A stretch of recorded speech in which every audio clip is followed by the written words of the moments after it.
Bienvenue sur Africa 24 pour cette nouvelle édition de l'Africa Tonight. À la une de l'actualité, le Cameroun a célébré ce mercredi 20 mai la 43e édition de la fête de l'unité nationale, une date qui renvoie à la création de l'État unitaire en 1972. Le Maroc multiplie les canaux diplomatiques avec le reste du continent. Le roi Mohamed VI effectue actuellement une tournée africaine, la 3e en 3 ans. Et puis portrait en fin d'édition sur le Togolais Richard Lateloson, un artiste plasticien qui a choisi de mettre la calligraphie à la disposition de ses tableaux. Mais avant de développer ces titres, au début des consultations nationales en République du Congo, le président Denis Sassou Nguesso reçoit dès ce mercredi chefs de partis, sociétés civiles ou encore responsables religieux, des entretiens pour évoquer la vie de la nation et de l'État, ainsi que l'épineuse question de la réforme constitutionnelle. Mais l'initiative du président congolais fait débat. L'opposition a d'ores et déjà annoncé son intention de boycotter ces assises. 43e fête de l'unité ce 20 mai au Cameroun, à l'occasion pour les citoyens camerounais de réfléchir sur le sens profond de l'unité nationale et de consolider les acquis en la matière. Voyez ce reportage de Narcisse Ndombé, notre correspondant au Cameroun. La célébration de la fête nationale, encore appelée fête de l'unité, est un moment particulier pour les citoyens camerounais. C'est en 1972 qu'elle a été proclamée pour marquer la fusion entre le Cameroun occidental, jadis sous contrôle britannique, et le Cameroun oriental sous tutelle française.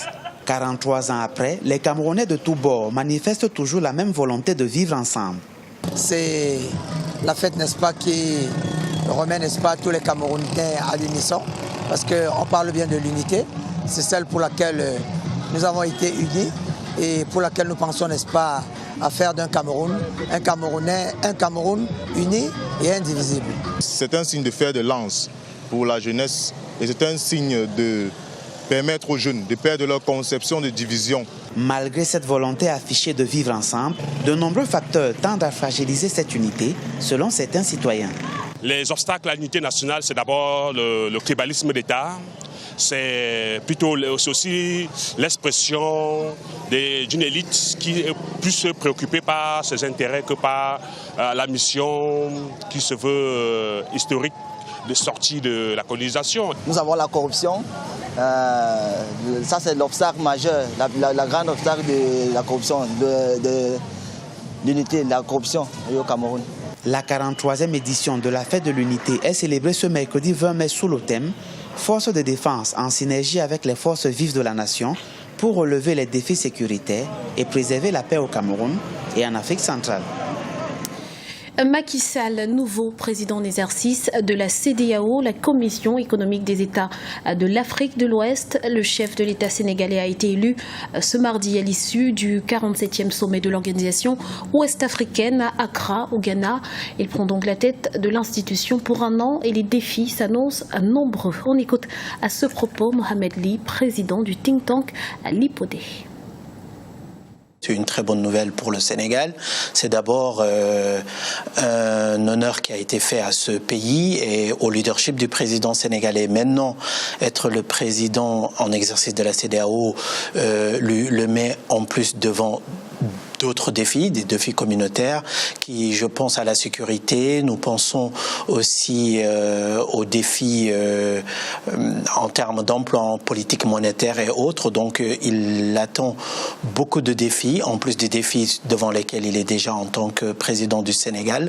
Il faudra effectivement qu'il mette tous les moyens en œuvre dans la mutualisation des moyens des États de la CEDEAO, donc pour faire face à la menace terroriste, pour faire face à la mutualisation des politiques de développement pour fixer les populations donc des États membres de la CEDEAO, et tout ça c'est un challenge et j'espère aussi que les moyens suivront au niveau de la CEDEAO pour que le président Macky Sall puisse faire au mieux sa mission au nom de la communauté ouest-africaine. Nouvelle tournée africaine de Mohamed VI. Le roi du Maroc est arrivé ce mercredi au Sénégal. Première étape d'un périple qui le mènera par la suite en Côte d'Ivoire, au Gabon et en Guinée-Bissau en vue du renforcement de la coopération sud-sud. Birama Assaounera. Le roi Mohamed VI du Maroc débute ce mercredi 20 mai 2015 un périple africain. Il s'agit là de la 3e tournée africaine du souverain marocain en 3 ans. Première étape de ce périple, le Sénégal. Les accords de partenariat entre le royaume chérifien et le Sénégal se sont succédés depuis 2001, date de la première visite du roi Mohamed VI. Pour les observateurs, cette visite du roi marocain entre dans le cadre du renforcement de la coopération bilatérale entre les deux pays. Le Maroc est bouge énormément, il fait énormément de choses dans le domaine de l'économie dans les pays qu'il va visiter. Les Marocains ont décidé d'investir certes l'Europe, mais aussi d'investir les marchés africains pour prendre des positions là aujourd'hui. Et le roi du Maroc est un petit peu venu faire le tour de tous ces investissements-là dans ces différents pays africains, entre autres le Sénégal. Après le Sénégal, la tournée africaine du roi Mohamed VI se poursuivra en Côte d'Ivoire. Avec ce pays, le royaume chérifien entretient des partenariats dans plusieurs domaines. En février 2014, le roi Mohamed VI a lancé plusieurs projets, parmi eux les travaux de construction d'une usine de fabrication d'emballage à Yopougon, en plein cœur d'Abidjan. C'est la 3e fois qu'il viendra à Abidjan. En temps, le chef de l'État ivoirien s'est rendu au Maroc et la coopération entre la Côte d'Ivoire et le Maroc va grandissant. Le dernier salon de l'agriculture en Côte d'Ivoire, le Maroc était payé à l'honneur. Donc, il faut s'attendre à ce que les investissements du Maroc en Côte d'Ivoire se renforcent et se consolident. La Guinée-Bissau et le Gabon accueilleront également le roi marocain dans le cadre de ces périples africains. Au cours de ces visites, le souverain marocain aura des entretiens avec les présidents de ces pays et présidera les cérémonies de signature d'accords bilatéraux ainsi que le lancement de projets de coopération. Depuis 2010, les investissements du Maroc en Afrique s'élèvent à 1,5 milliard d'euros. Dans le reste de l'actualité, révélation accablante pour le président Robert Mugabe. Des rapports de services de renseignement récemment déclassifiés impliquent directement le chef de l'État zimbabwéen dans le massacre de plusieurs milliers de civils en 1983. Selon le document, l'opération a été planifiée par la ZANU-PF, son parti, pour se débarrasser de toute opposition politique.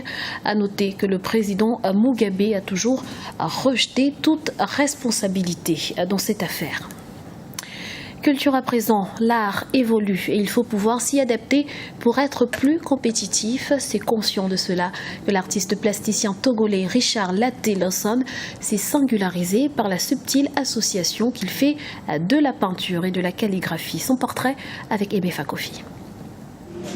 C'est dans cette salle à peine éclairée que l'artiste plasticien Richard Latte-Lawson Boni trouve son inspiration. Richard est un diplômé en marketing-communication à l'université de Lomé, mais il a décidé de se consacrer à l'art plastique, un domaine dans lequel il s'investit depuis plus de 15 ans. Ceci grâce à sa formation en calligraphie à la grande chancellerie de l'ordre du Mono. Les tableaux qu'il peint sont pour la plupart dédiés à l'Afrique, comme l'illustre celui-ci intitulé « Le panafricanisme ». Ici, dans le tableau, on voit qu'il y a l'Afrique.